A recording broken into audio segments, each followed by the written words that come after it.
the Loudness War is not over.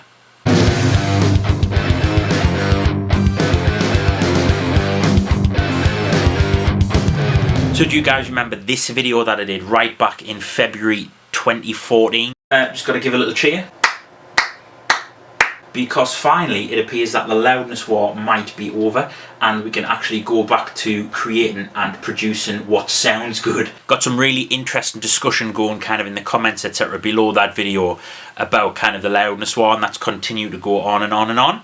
So I'm here to tell you that I was absolutely wrong. The Loudness War did not end in February 2014 and still shows no real sign of ending now in kind of mid-2016, third quarter 2016. Or does it? So firstly, when you listen to kind of the radio or you go to a club or whatever, I don't go to clubs, so I'm guessing the music is obviously really, really loud, absolutely slamming. And what I've also noticed on the radio is that production is still generally teed towards being really, really loud, really, really compressed. However, over the last few years, I have noticed that records, certainly within kind of my field of expertise, kind of rock, metal, but mainly progressive rock and progressive metal, when I've kind of like looked at the waveforms and stuff like that, I've been pleasantly surprised by the fact that they're not a total brick wall or a log, for lack of a better word, just one solid blue log.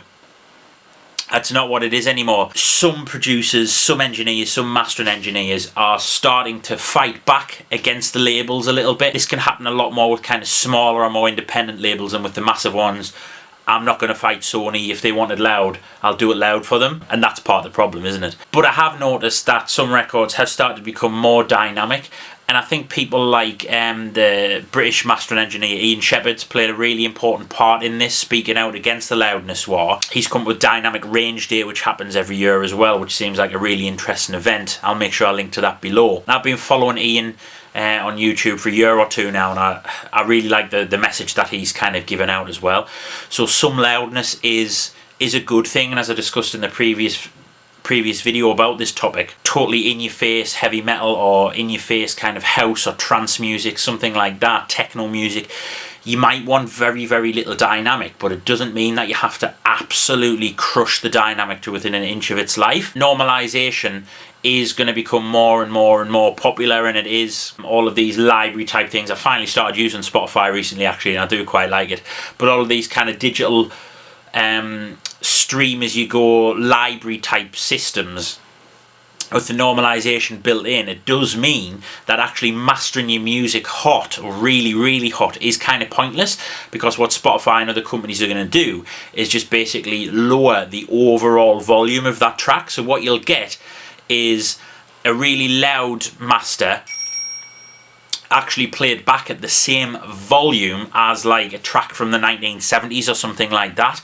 And what that means is they're going to be the same, roughly the same perceived overall volume, but one is going to be considerably more dynamic than the other. And I'm not here to necessarily say that loudness is a bad thing, because as I've already said, in certain genres of music it can actually enhance the feel and the kind of punch of the music, but it's not for everything. I don't understand why like a nice Adele ballad or something like that has to be like just destroyed within sort of a millimetre of its life. I just don't get it. Anyway, I think things are kind of slowly but surely improving. It'd be interesting to maybe revisit this topic every 12 months, every 24 months, something like that, and just see how noticeable the improvements are being. Let's be more sensible going forward. So any kind of artists or anything like that stood out to you as really standing up against the Loudness War?